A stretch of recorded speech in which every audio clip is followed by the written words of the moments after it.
We're going live. We are recording a podcast, the Foxy Property Chat podcast, first one for the year. I'm going to jump right in with it. Jake and Phoebe. Hello. Hi. So let's kick things off. Welcome back to the Foxy Property Chat podcast. Good morning, Jake. Good morning, Cody. Good morning, Phoebe. Hello, how are you? I'm excellent. Hello, everyone on social media watching live. I'm going to spin this one camera around to Jake and Phoebe because they're the important ones. Any questions, let us know in comments and I'll do my best to get to them. We do have a bunch of questions today, and I know, Phoebe, you've got a few interviews going today, don't you? Did I say 12? 9. Nine interviews today. Just Oh no, today. 8, one cancelled. Okay. 8 job interviews today for various roles. Yeah, Lots good and stuff. lots. All right, so I just want you guys to talk about the start of the year, 2023, how are things going, what's top of mind? You go first. No, you can. You can correct me. So we, like every January, we have a bit of time off in December, and what that means is the jobs that kind of were waiting to get to the new year are all wanting that first week or first couple of weeks, and we also have a bunch of pack-ups that we kind of delay until the new year. So the first few weeks in January is always pretty flat out for us.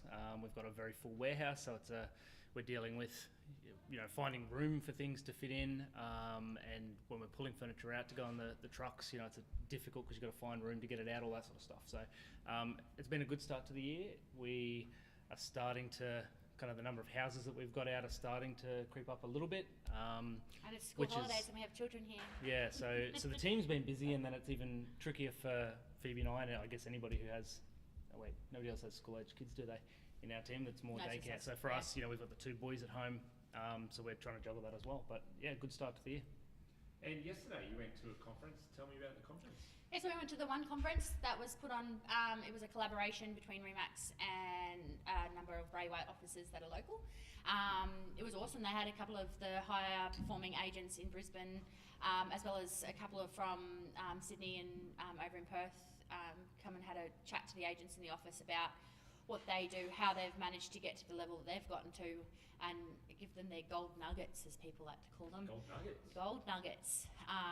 When it comes to prospecting, when it comes to marketing and closing deals and all the scripts and dialogue that they use. So more around getting more business, being more successful. Yeah, definitely. Yep. How they can write bigger numbers and also have a work-life balance, find a mission for your business, something that makes you have a bit of a legacy to leave behind. So something that not necessarily everybody thinks about.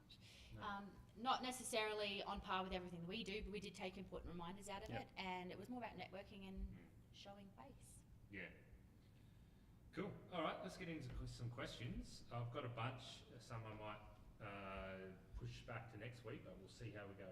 So Ready, Set, Show, Rogue Valley, always coming in hot with the questions. Got 3 questions for us. Number Good. 1, Awesome.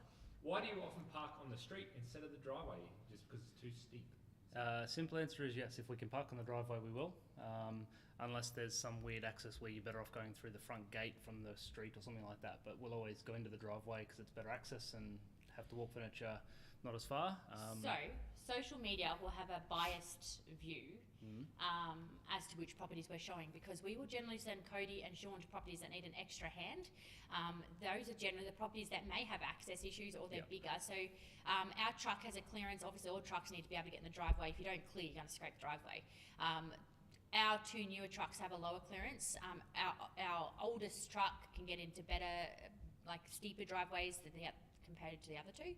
But Cody and Sean will be going and showing those properties that have ordinary access. So that's why you would think we always park on the road, but we don't. From time to time, you have somebody who's just had it repainted or covered or whatever, and we avoid going on driveways like that if they've asked us to. But yeah, short answer is we want to go on the driveway if we can. So lucky Sean and Cody getting to the I ordinary access realised that properties. a while ago. Yeah. Jake's like, can you go to this, or Phoebe says, can you go to this job? There'll be some good footage this weekend. Sure there will be, yeah. All right, we have a question from Facebook. Julian Kelly asks, how do you organise keys for the properties? It's a combination. So something we're trying to work towards this year is getting more lockboxes on site. That just makes it more efficient for everybody. Just tackling the securities of doing that. Currently we'll work with the agents, we'll work with the owners. Sometimes they let us in, sometimes the lockbox, sometimes they hide it under the watering can. like Did I they show do. you where the lockbox was on Monday? The one? No. Oh, that took me 15 minutes. I got there early, got there planning, get some footage, spent 15 minutes looking for the lockbox. It was sneaky. Yeah, There was so- one last year where the comment that was written on the schedule for the guys was it's hidden under the rock. Yeah. And they got on site and it's like a garden full of rocks. No, the driveway was rocks, and they just picked one of the bigger rocks and it just happened to be under that. Yeah. So sometimes under a statute, it just honestly depends. We work with what works best for our clients, Yeah. but obviously working through the securities of that. All right, ready, set, show Rogue Valley, back to them. How about some stylish tricks that make the installs go quicker? Maybe even worth a little reel or Hooky video dooky. in the future as I well. think that's too big to unpack on a podcast. Oh, okay. Okay. So There's future video. things like the tag on the sheet always goes on the bottom right of the bed unless it's from Kmart. There's when your buttons that are on the bed sheet, on the quilt cover, always put them to the bed head end of your doona cover, because then when you fold it over, it's going to look neater. It's going to have a better finish because you obviously don't have the buttoned up pieces coming together at the bottom of the bed. Positioning of furniture, how we label our lampshades and our lamp bases. So that's something people Oh, yeah. always ask. Keeping our pairs of art together, how we do that. I think that's too big to unpack That here. actually sounds Even- like a good video, good Well, Foxy yeah. TV episode. Well, even the way that the guys on the truck help with certain Yeah. things to make sure that it's faster, like Yeah. the order that they bring in, mattresses and frames and making sure that stuff's available. That Yeah. I I think we've done like a hacks video in the past. It We was one have. Uh, of our more popular, so maybe we'd try and come up with Thermal hats. maybe a different Yeah. spin. Or, Cool. Love it. Okay, next one. I like the stylish uniform shirts. I don't know which one she's referring to. Are they good in We hot have- weather? We All have a right, so few. we've got a couple. So one of the boys wear a polo. They're moisture wicking. They are developed for sports use, so they all love them and they ask for them. So We they mustn't be too bad. You can't Well, avoid less getting smelly. sweaty, but yeah, these are the good ones when Yeah. you know it's going to be hot. We have singlets as well, but not all of them want the singlet, so this is their preferred. The stylists then have a couple of different ones. We've got these ones. I prefer these. These aren't that hot. They're a Describe bit it for the podcast listeners. formal. They're a blouse. Yeah. Yeah. And then we've got a striped t-shirt. I don't like those ones. They come too high. I find them too hot. But then we have the girls who actually prefer the t-shirts, and then we've also got polos. We have a range because obviously everybody likes different things, and I actually like how it looks when we've got the same colours but all a little bit different. I got an awesome hoodie. Can't wait to whip that. Oh, your hoodie. You're waiting for it to get cold. We've got hats, Yeah. jackets, hoodies. Yeah. Cool. Zhuzh it up. I was like Josh. And No, no, it's Zhuzh. Zhuzh. Zhuzh. Zhuzh Do you in the leave kitchens. outdoor furniture cushions and decorative items out in the weather? Yes is the short answer. Yeah. Just join on Instagram. Zhuzh it up. There you go. Was your question? Hi. Yeah, so we don't ask our agents or clients to bring anything in. I know that some other stages do that. We just want to make it easy for people, so we buy good quality, outdoor furniture. The cushions that go outdoors are always quality, and I mean you can speak to who like the fabrics and whatever. But we obviously a lot of the outdoors are undercover, and we try and use certain pieces when we know it's going to be out in the rain or the elements. But the short answer is no. We don't ask anyone to bring that in. We leave it out. Can I expand on that? Absolutely. All right, so our outdoor furniture, all the lounges, actually all most of our outdoor furniture is purchased from the Furniture Shack. They come with a really good guarantee, and we've had no issues when it comes to fading. They've got awesome new ranges. I literally got a text yesterday. They've got 2 new ranges coming out that's going to be delivered in June, so I've already ordered some more. The outdoor scatter cushions, we do see more fade. So when I'm getting them from Pillow Talk, I just get the standard $20 cushions. They definitely have more fade. We have a higher range of those cushions from 3 Beach Textiles. They have a 20-year warranty against fade. So the thing is, though, I'm spending $20 on a cushion that might fade over a year versus $100 on a cushion that won't fade over 20 years. So my layout's going to be, the capital to get more of those cushions is more expensive. So I haven't actually invested in that yet. Outdoor dining settings, the timber settings, I will not put an outdoor timber dining table out in an exposed area. If that gets rained on, it bleeds, the stain bleeds onto the tiles. We need to be really selective of where we're putting that sort of a setting. So as well as the only other consideration I would have is down the Gold Coast when we're installing down on the seaside, when we get those really strong windy breezes, I've got to be considerate of what I'm putting in on those outdoor sprays. I'm not going to put something that's light. So we have heavier settings. That's what's going to go on a beachside property. So we've had a couple that we've done down there, and I've had to make sure that they're good quality heavy pieces. Not so great to go up a unit. Yep. Vicky Thomas, this seems like my ideal job. What qualifications are required? I'm guessing she's just referring to a styling job or staging stylist job. So, currently interviewing for this right now. As a property stylist, you don't actually need, to work with our business, you don't need any qualifications. We can train you up. You go through our training, in-house training process. We have our module, we've spoken about it before. You're welcome, Trisha. You go through our training process, you get to the point where you can do everything the way we do it, and you don't come in with those preconceived ideas on what colour combinations and what layouts and everything like that, which if you have a degree in interior design or architecture, you do come in with those ideas. Sometimes it's fine, we can work with them, but often we find it's really difficult to change the learnings that we've had once we've got those degrees. If you're starting your own business, I don't have a background in this industry either. I know there's a lot of conversation about what you should have as a background when you come in and start a business. I think you need to have a better understanding of the business side of things, of the numbers. So Jake's obviously, he's got a degree in finance and accounting. Close enough. Yeah. And that has significantly helped our ability to grow, understanding the numbers behind everything that we're doing. Yeah. And in this industry in particular, we've seen a lot of people who start businesses, they do it because they like the design side, and it is that business side that's missing, and they don't realise all the logistics and all the other, they don't necessarily understand all the numbers and the invoicing and that sort of thing. Like, you can obviously learn that and pick it up as you're going, but if you're coming in without any of that or an understanding that that's what you might need, it can get a bit tricky, I guess. For sure. Hope that helps, Vicky. Osborne, hi from New Zealand. What size are your trucks and how many boys do you have on each one? Oh, you can answer So they're 30 cube, all of them. We've got 3, they're all identical, so 30 cubic metres.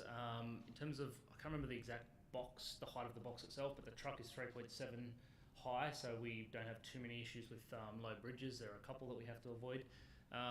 We have them built slightly higher than the kind of standard manufacturer specifications, and that's because we want to be able to stand all of our sofas up in the back of the truck, because that way we can load the trucks a lot tighter and get a lot more on. So yeah, we definitely, we had the first one that was built to that size, and because of that working out for us, the others have all just been built identical. What was the second part of that one? How many boys do you have on How many each boys? one? So we have, in the first few years, we ran a truck with 2 guys on the truck, and we're now at the point as we're building out the team where we've got enough that we'll send 3 on the truck sometimes, depending on what's happening that day. So 3 trucks will have enough to send 3 guys on 1, maybe 2 of the trucks, and we pick that based on the size of the jobs or the pack-ups or difficult access and that sort of thing. We can definitely operate with just 2 guys on each truck, and it works. It just takes a bit longer, so a 3rd guy just makes things go a bit faster. Amari Property Styling asks, what appointment reminder / booking app do you use or recommend? All right, so I was going to say Nikki. We have an awesome office manager who takes all of everything and also can remind me and remember everything. But as far as everything that then goes out to the team, we put it into Google Calendar. We haven't needed anything more complex. We haven't needed to develop anything for that. Google Calendar works really, really well for us.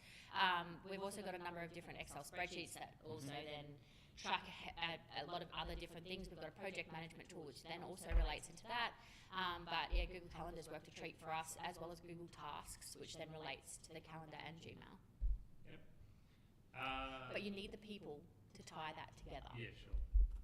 Makes sense. Okay, I had some more questions created by AI tool, but I'm going to save them for next week. Interesting. So we'll go into under and overrated, and the first one is AI for business. Underrated or overrated? I don't know. This feels like a Gary Vee answer. I'm going to say overrated up until recently, because AI hasn't been that good from what... It's not that it hasn't been good, but You I can wouldn't... both answers right now? I don't know how it would work. I would say overrated in the sense that AI sounds like this amazing thing that can run all this stuff for you, and I haven't seen that, but it sounds like it's getting better, and this, the AI that you're talking about that created some questions, everyone's talking about that at the moment as being... ChatGPT. That's it. So yeah, everyone's talking about that as being a very useful tool, so maybe my answer will change when I know more about that. Yeah. Same. Cool. The Australian Open. Oh, I used to watch it so much more. Did you see all it got rained out and heat and all this on the same chaos? day, wasn't it? Yeah. Oh, I used to really enjoy it, so now I underrate it, which means I want to watch more of it. Yes. For me personally, now it's overrated. I used to watch it all the time, but now I just don't have the interest in it. So Yeah. Oh, but you should watch. I enjoy it when I watch it, but the I'm Formula One show. There's a tennis player. Yeah. You should watch it. You'll love it. maybe Yeah, that's what I need. Yeah. I'm looking forward to watching that one. The new trend, according to LG, on an article I read, Like of dark, like Samsung LG. yeah, life's good, Ah. LG, of dark and moody kitchens. Apparently it's Oh, more of a trend. underrated. I love a dark and moody Yeah. kitchen. Yeah. Yeah, they're saying the article's saying Yeah. more and more Yeah. kitchens are getting bold colours and less white kitchens. I am on board with less white kitchens. We're going to put black splash back into ours, and we've got sage green. But I am a fan of black kitchen. I don't have a No comment. fingerprints. That's good. No. Oh, Yeah. yeah. Anyway, Jake's on board. Great. I'm on board. Glass Onion movie. Have you watched it? Yeah, You we like did. it? Yeah. Is So it? I didn't rate I Daniel, liked whatever the his name movie. is, accent. You didn't. I think it's supposed to be over the top. Oh, it's bad. I liked the movie. I don't know. Is it rated Is it well? I don't know. Benoit Blanc. Yeah. that's it. Yeah, watch the whole thing. You didn't fall asleep. That's Oh, true. That's a good movie. That's a big yeah. tick from Jake's Yeah. point of view. I don't know how to Rate it. Yeah, rate I that. rate I it. like it. It's a good Well, movie. actually, we watched number 2 first, Yeah, and we went that's back and right. watched number 1. Knives Out. Mm. Which one did you prefer? The Glass I don't Onion one. remember them. Yeah. I could watch it again. Phoebe always forgets the movie. All right. Well, that is all the questions I want answered today. So thank you very much, Jake and Phoebe. Thanks to everyone for Thank asking you. questions, and we'll see you in Next the week. next episode Awesome. next week. Hopefully. Awesome. Bye. No, next week. Not next week.